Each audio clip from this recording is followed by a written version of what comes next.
Biar lengkap hiburannya, bisa sambil berburu jajanan tradisional. Menariknya, masih ada loh camilan jadul favoritnya semua kalangan. Mulai dari kue rangi, pancong, hingga kue balok dan bandros. Meski langka, kue rangi khas Betawi yang punya ciri khas dari aromanya ini selalu dicari, terutama anak-anak.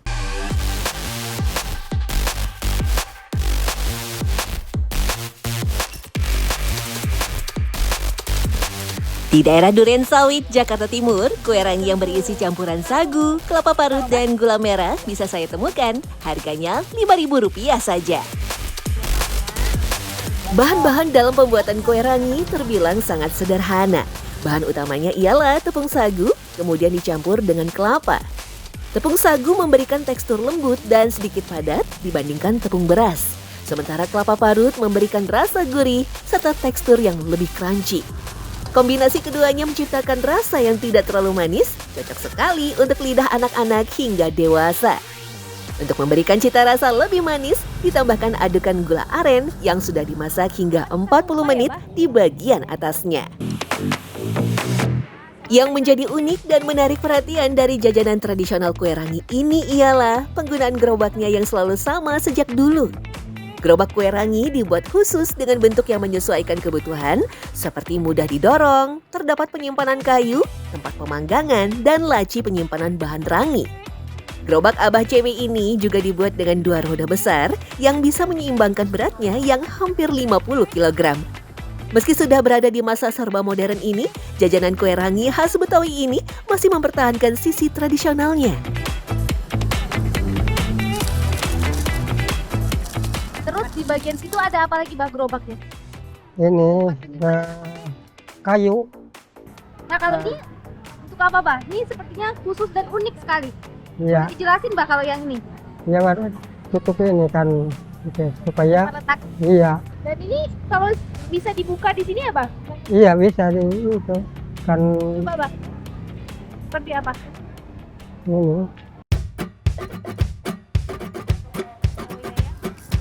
Wangi panggangan kue rangi terbilang berbeda dengan wangi jajanan lainnya, sebab pria asal Sumedang ini masih menggunakan kayu bakar sebagai pengganti kompor gas. Alasannya, aroma nikmat dari kue rangi berasal dari api kayu yang menyentuh perunggu. Nah, yang unik dari pembuatan kue rangi ini kan sebenarnya perunggu yang digunakan. Perunggu ya? Iya, perunggu Nah, ini bahannya seperti apa sih, Bah? Ini bertahan lama dan jarang rusak ya? jarang. Nggak tahu ada pokoknya campuran lah, perunggu sama besi itu. Dan kalau untuk panasnya ini menggunakan ini kotak apa, Bah? Kotak ini bekas lem, bekas intet kadang-kadang. Saya lanjut mencari jajanan tradisional lain yang juga masih eksis hingga saat ini. Ya, pancong. Dalam segi bahan, jajanan khas Sunda, Jawa Barat ini terbilang sederhana dan mudah diperoleh, hanya menggunakan terigu, gula, telur, mentega, vanila, dan soda kue sebagai pengembangnya. Sekilas hampir mirip dengan kue rangi dalam segi pembuatannya. Oke, Mas, kalau soal namanya kan unik ya. Kenapa dinamakan kue pancong? Ya mungkin karena pengambilannya dipancong kayak gini ya, diangkat. Nah, gitu. Makanya disebut kue pancong gitu. Loyang dibuat mendatar agar bagian bawah pancong terkena api pemanggangan secara merata dan matang sempurna. Dalam satu tatakan bisa berisi 4 perunggu atau alas pemanggang. Cara ini memungkinkan untuk memasak pancong 100 porsi dalam 1 ember adonan dengan waktu yang lebih cepat. Tempat pemanggangan pancong tidak pernah berganti, alias tahan banting dan tahan terhadap kerusakan. Ini kalau kita lihat ini menggunakan bahan aluminium yang cukup keras juga. Ini kenapa pemilihan alat yang digunakan seperti ini? Ya karena ini bahannya cukup kuat ya Kak, cukup tebal juga, lebih cocok untuk mengokop pancongnya gitu. Dan untuk mematangkan si pancong ini gimana? Agak lebih cepat? Lebih cepat untuk penguapannya gitu. Di sini kan kita sistem pakai lubang sirkulasinya gitu, buat menandakan kalau uap udah naik, baru itu nanti udah matang. Tak hanya matang secara keseluruhan, penikmat pancong yang sudah ada sejak 1982 ini juga mengincar pancong setengah matang. Tak ketinggalan, saya mencoba membuatnya sendiri. Namun siapa sangka, yang terlihat mudah ternyata sulit dilakukan bila tidak ahli. Oke, ternyata tidak semudah yang dilihat. Dalam memancong kue pancong ini dibutuhkan teknik khusus dan mungkin hanya bisa dilakukan oleh orang-orang yang sudah berpengalaman atau sudah profesional di bidangnya. Karena jika salah dalam memancong menggunakan sodetan ini mungkin akan membuat kue pancongnya jadi tumpah dan jadi berantakan seperti ini. Terdapat inovasi baru untuk memanjakan penikmat pancong selain original. Terdapat rasa lain seperti red velvet, green tea, dan beragam rasa lainnya. Kedai kue pancong yang buka bertahun-tahun ini menggunakan cara shift untuk karyawannya agar bisa melayani penikmat pancong 24 jam tanpa henti.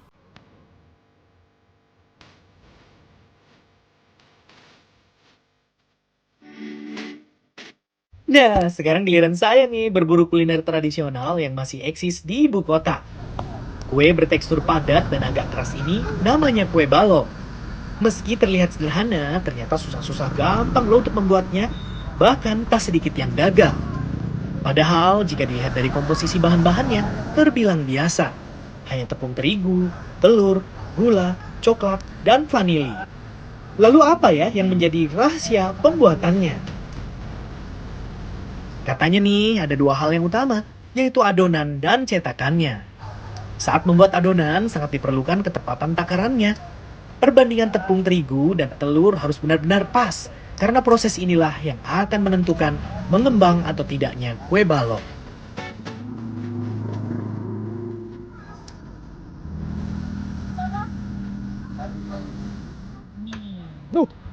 Apaan nih, Bang? Anglok. Isinya apa? Areng. Oh, bara api. Oh, ternyata tutupnya kue balok kayak gini. Ini pakai ini ya, sarung tangan. Ini fungsinya biar apa maksudnya? Nih, biar dia dapat keringnya itu di atas. Jadi dia lumernya itu di dalam. Tuh, keren untuk menghasilkan teksturnya katanya yang padat di luar tapi lumer di dalam. Ternyata ini nih pakai kotak ini namanya anglo nih. Oke, yang ini nanti juga ya, Bang ya? Ya. Adonan kue balok tidak boleh terlalu encer ataupun terlalu kental. Selain itu harus diperhatikan juga teknik mengaduk adonannya. Selain adonan, cetakan juga menentukan keberhasilan memanggang kue balok. Cetakan kue balok jadul yang original biasanya terbuat dari besi berupa loyang persegi dengan bentuk cekungan-cekungan yang spesifik. Alat cetak ini menjaga cita rasa otentik dan kualitas kue balok. Kue balok disebut-sebut berasal dari Garut dan berkembang di Bandung. Namun sumber lain mengatakan kue balok berasal dari Priangan, Bandung. Siapa sangka kue balok yang jadi jajanan tradisional khas Bandung sejak tahun 1950-an adalah warisan kolonial Belanda di wilayah Pasundan. Kue ini dulunya bernama onbitskoek. Saat itu kue balok merupakan kudapan kegemaran para bangsawan Belanda karena teksturnya padat dan cepat membuat kenyang. Sejak awal dibuat, kue balok sudah menggunakan cetakan loyang persegi yang dipanggang di atas anglo besi berbentuk kotak. Hasilnya kue berbentuk balok kayu.